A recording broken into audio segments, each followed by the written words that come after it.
Part pertama. Krit.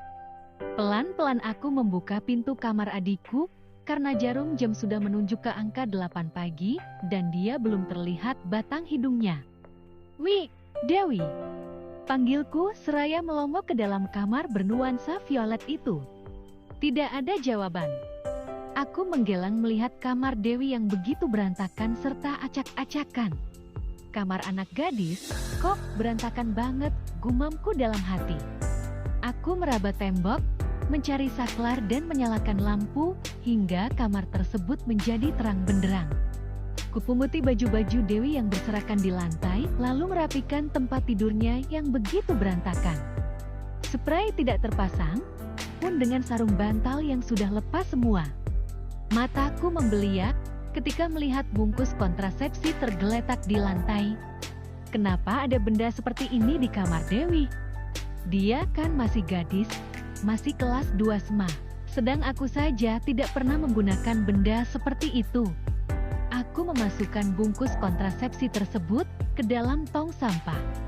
Mataku kembali membulat ketika melihat benda persis balon berisi cairan putih. Ya Allah, hatiku tiba-tiba diselimuti rasa gelisah. Apa Dewi melakukan hal sejauh itu? Tapi, dengan siapa? Aku menarik nafas panjang, mencoba menata perasaan yang teramat kacau. Aku takut kalau adik semata wayangku melakukan hal tidak bermoral seperti yang aku bayangkan. "Ada apa, Fit?" tanya Mas Akmal saat aku keluar dari kamar Dewi. "Enggak, Mas. Aku merahasiakan semuanya dari suamiku karena takut dia marah dan mengusir Dewi dari rumah ini." "Kirain ada apaan? Soalnya wajah kamu pucat banget." "Enggak, Mas." Aku berusaha mengulas senyum. "Kamu masak apa, Fit?" "Nasi goreng kesukaan kamu, Mas." "Kok kamu keramas, Mas? Kan kita semalam gak ngapa-ngapain?" Dahiku mengernyit menatap rambut suamiku. Akhir-akhir ini memang dia sering sekali keramas pagi-pagi, padahal kami tidak melakukan ritual malam hari, karena diri ini sedang kedatangan tamu bulanan. Emang harus begitu-begituan dulu baru keramas? Mas Akmal tersenyum nakal kepadaku. "Enggak sih, Mas. Ya sudah, sarapan dulu. Sudah siang." Aku menyendok nasi dan menyodorkannya kepada Mas Akmal. "Terima kasih, Vita," ucapnya sembari menyuap nasi goreng petai kesukaannya. Selesai sarapan, seperti biasanya Mas Akmal segera berangkat ke pasar.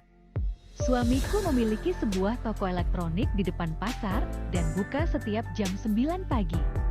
Aku terus memikirkan benda yang aku temukan di kamar Dewi, karena aku memiliki tanggung jawab penuh kepada adikku itu. Aku tidak mau mengecewakan emak di kampung. "MBA Avita, si Dewi itu cantik, ya?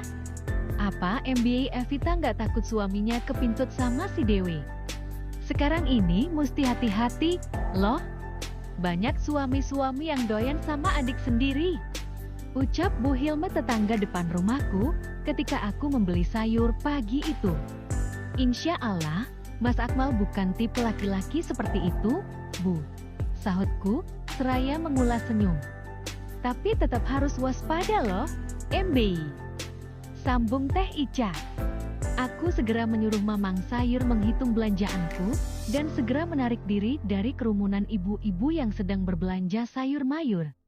Hatiku kembali didera rasa gelisah dan semakin penasaran dengan kontrasepsi yang aku temukan di dalam kamar adikku.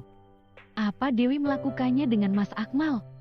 Astagfirullah, aku tidak boleh berprasangka buruk terhadap suami serta adikku. Aku akan menyelidiki dan mengungkap kasus ini secepatnya, supaya aku bisa mencari solusi. Jika Dewi benar-benar melakukan hal tidak bermoral itu, aku akan segera menikahkannya, walaupun dia masih duduk di kelas 2 SMA. "Assalamualaikum." Terdengar suara Dewi mengucap salam. Aku segera membuka pintu dan menatap adikku yang terlihat kelelahan setelah pulang sekolah. Dewi langsung masuk ke dalam kamar dan mengunci pintu kamarnya. Sebenarnya aku ingin sekali menanyakan masalah kontrasepsi yang aku temukan di kamar gadis berusia 17 tahun itu. Wih, Dewi. Tok, tok, tok. Memberanikan diri mengetuk pintu kamar adikku, namun tidak ada jawaban dari dalam sana. Sekali lagi mengetuk pintu kamar gadis itu, dan tidak lama kemudian pintu terbuka lebar. Ada apa, Kak? Tanya Dewi seraya menguap. Kini mataku tertuju pada tanda merah di lehernya. Astagfirullah, aku semakin gelisah memikirkannya. Kutarik tangan Dewi masuk ke dalam kamar, mengajak dia berbicara dari hati ke hati, menanyakan siapa laki-laki yang sudah melakukan itu dengannya. Siapa? Wih, tolong jawab dengan jujur, supaya kakak bisa meminta pertanggungjawaban sama dia. Kamu itu masih sekolah, Dewi. Kamu juga masih kecil. Apa kamu nggak memikirkan perasaan emak juga kakak saat melakukan itu, Wih? Tanyaku menatap perasaan, supaya tidak meledak-ledak dan membuat Dewi ketakutan. Aku nggak pernah melakukannya, Kak. Elaknya. Terus, kontrasepsi yang kakak temukan di kamar kamu itu milik siapa? Tadi pagi kakak nemu bungkus serta koom bekas pakai di tong sampah. Aku masih berusaha mengontrol emosi. Tapi, aku benar-benar tidak pernah melakukannya, Kak. Kini Dewi menangis sesenggukan, membuat aku tidak tega melihatnya. Sudahlah, Wi, kamu jujur saja sama kakak. Jangan bikin kakak bingung. Kakak merasa sangat berdosa sama emak, karena sudah lalai menjaga kamu. Aku mulai meninggikan nada bicaraku.